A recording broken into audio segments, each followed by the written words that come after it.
Hi, this is Emily with our Success team, and welcome to the training video on posting jobs. In this video, we will take a look at how to post our jobs within the system. We have two places we can go to get started. First, from our dashboard, which is the first screen we see when we log in, I have a Create New Job button here. We can also post new jobs from the Jobs tab by clicking on the same green button. This will take us to our Create a Job form, which if you've ever posted a job before should look pretty familiar. The first section is our confidentiality section.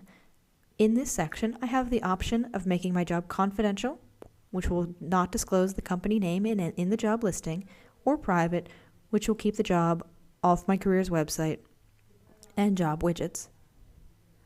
Next, I would want to enter in the title.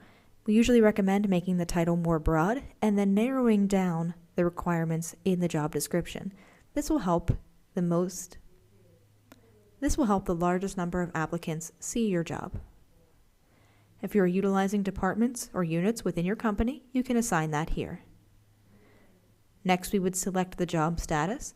Open is the only status that will be available to applicants, but there are several others built into the system. If I'm utilizing teams, I can assign this job to a team. I also would select my hiring lead, and my hiring lead is my point of contact on this job.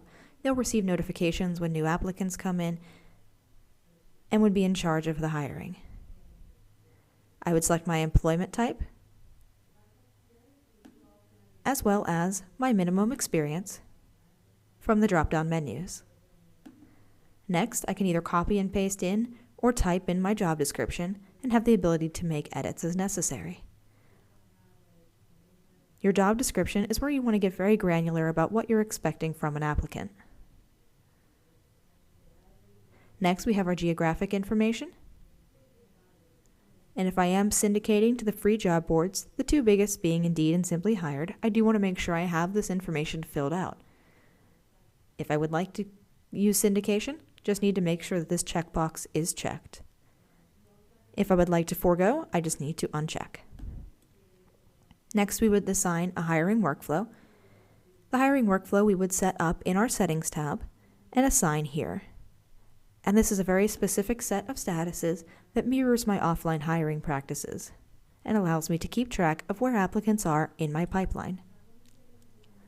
Next, I have a set of canned questions.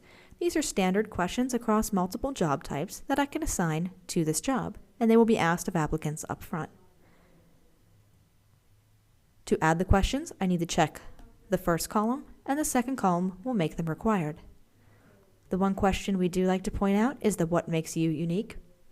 This gives the applicant 150 characters to answer this question and gives you a quick insight into their personality.